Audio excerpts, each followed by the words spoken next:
morning.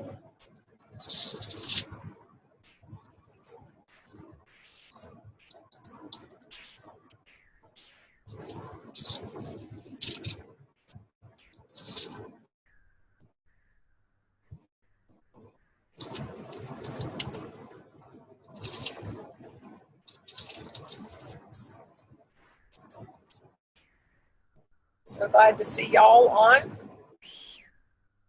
We're here on this bright, sunshiny February the 16th of 2017. Tom and I are traveling. He's driving for me.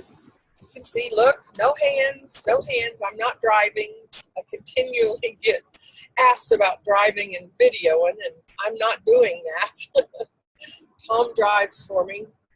I know some of the images on the videos makes it look as though I'm in the driver's seat, but I'm not, I promise. So anyway, we're still reading we're starting to read in Leviticus. And I can remember in years past, Leviticus was so hard for me to read.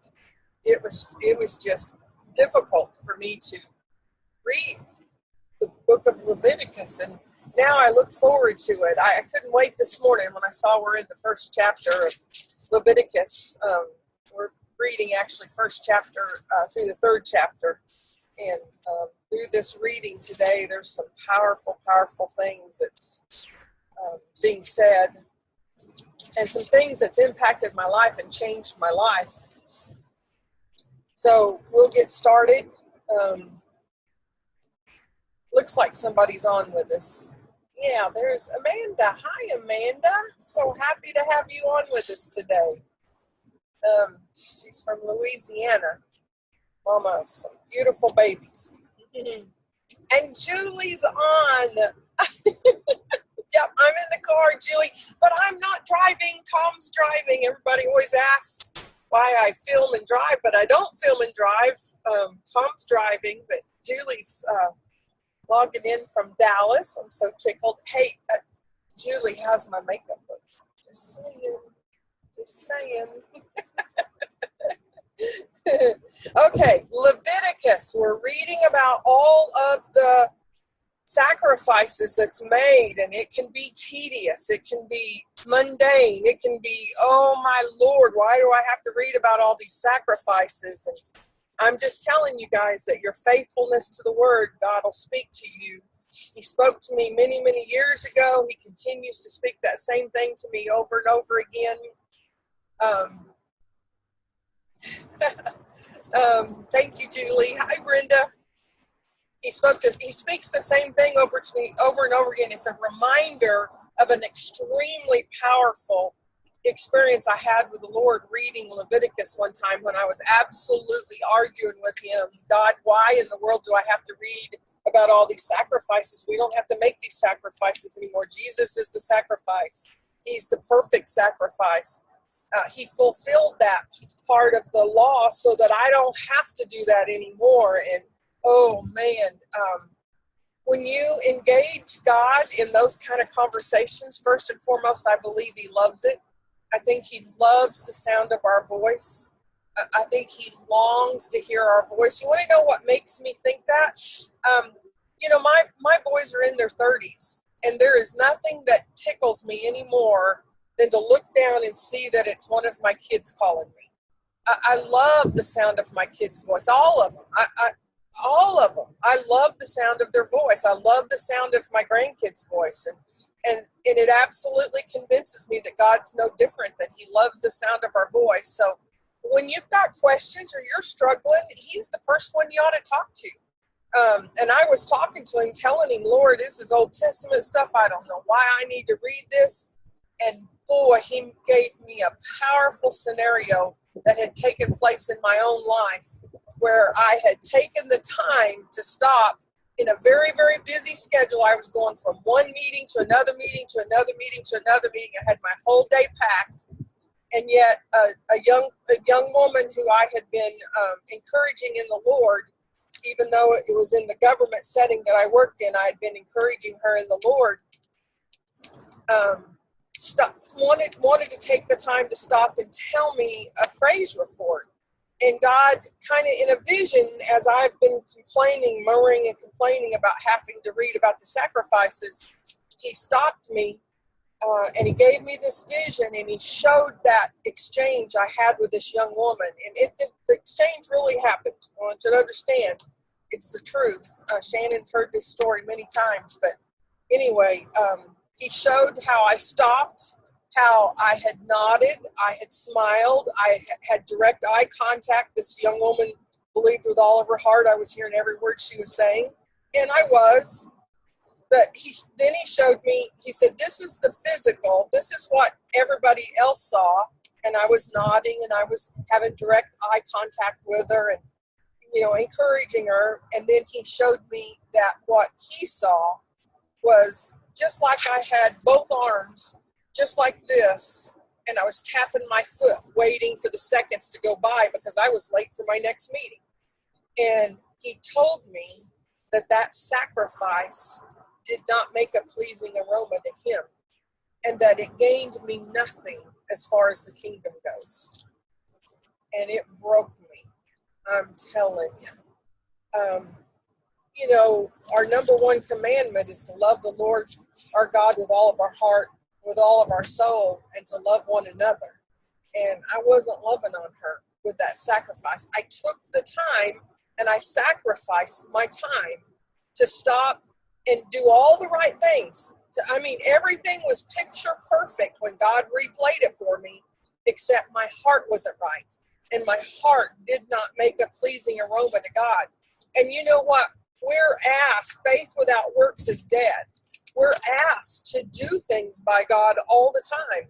And if all we do is murmur and complain, then it's not a pleasing aroma to God. And in today's reading, Leviticus chapter 1 through chapter 3, I counted up, and there's 6 different times that he talks about the sacrifice making a pleasing aroma to him. And it just every single time I read it, I'm reminded of that, why am I doing what I'm doing? If my heart's not right, it's not a pleasing aroma to him. Stinking thinking. It's not just stinking thinking, though. It's stinking actions, and it's stinking attitude. And, we do what we do because we love God. And if we do what we do because we love God, we'll do what we do with joy in our heart, and there won't be anything to murmur and complain about.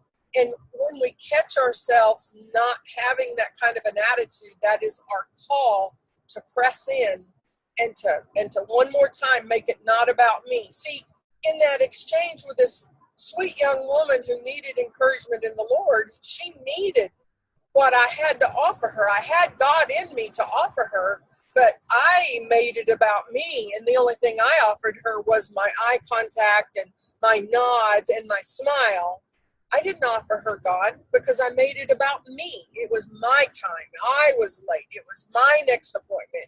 Instead of understanding that God directs my paths and he numbers my steps. When we're his, and when we give up all rights to ourselves and we give up all rights to be right, then he's directing our path, and he would have made my way straight. And chances are, if my attitude had been right, I wouldn't have even been late for that next meeting, because he's the best time manager there is in the whole wide world.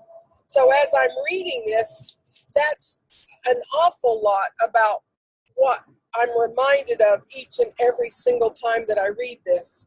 But I got something new today as well. So that's been what I've gotten from this for years and years now.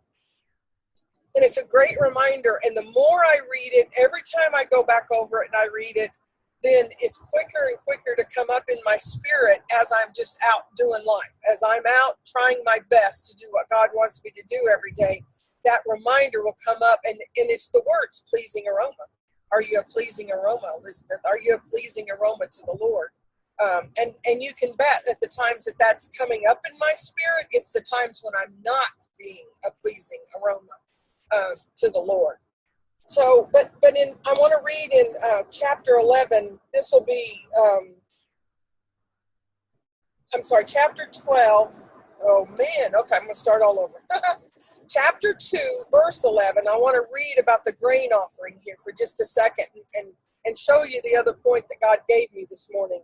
No grain offering that you bring to the Lord shall be made with leaven, for you shall burn no leaven nor any honey as a food offering to the Lord.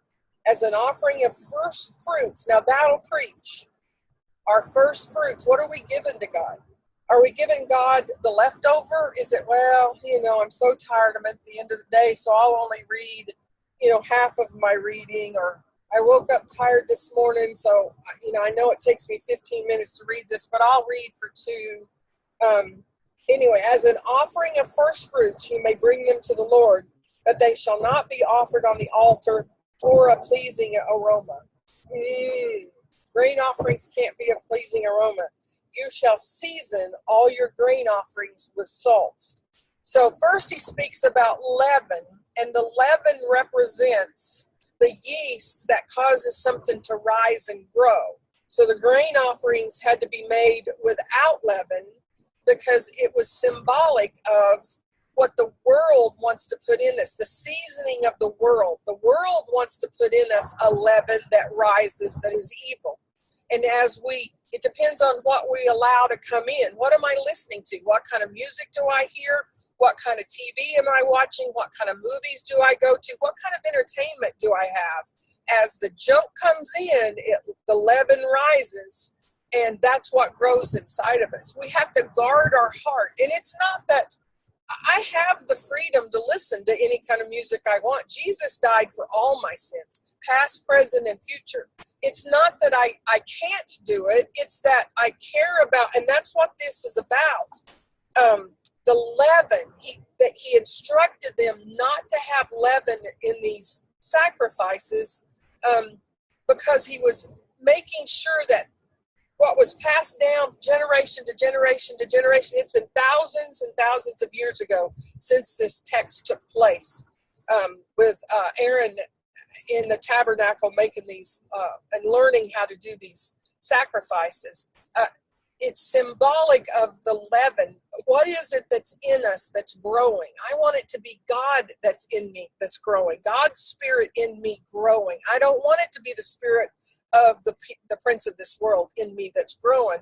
And what we put in makes a huge difference in what we put out.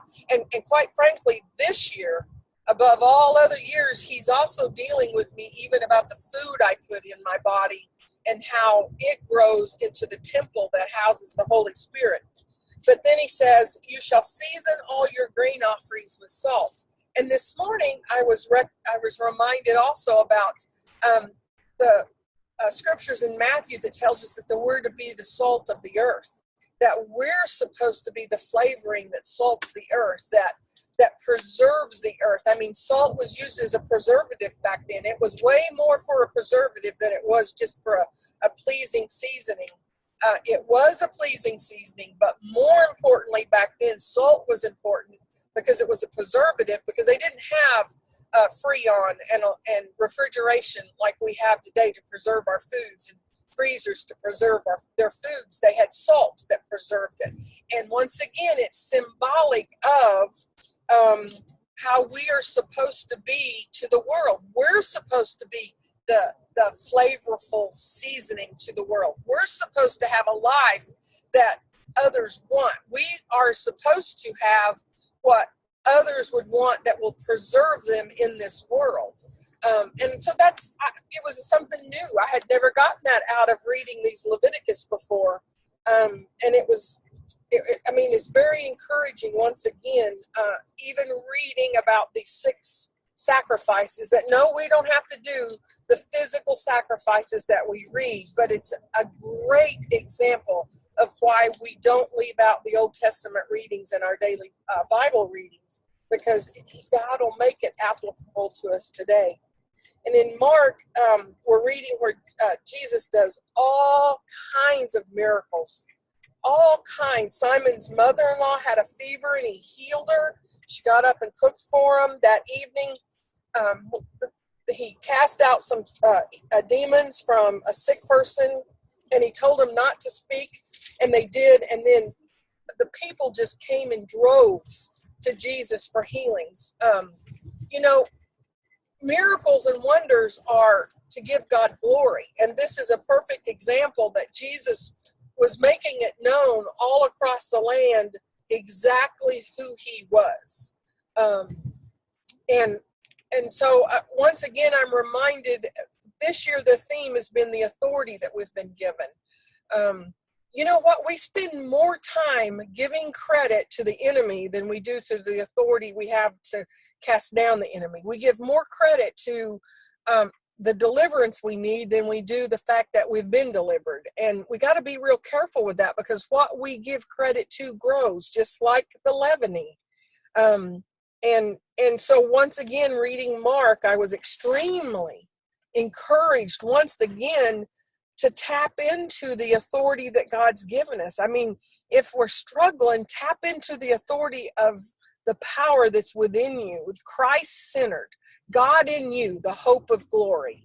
That's where our hope comes from. We can't be without hope because we can't be without God. He's here. He's ever present. He never leaves us. He never forsakes us. There's always hope. Doesn't matter how bad things look. God in you, the hope of glory. So anyway, I appreciate you coming on this morning and sharing with me. And this is Thankful Thursday, so we'll wake up tomorrow to Fabulous Friday, and we'll start all over again. God bless.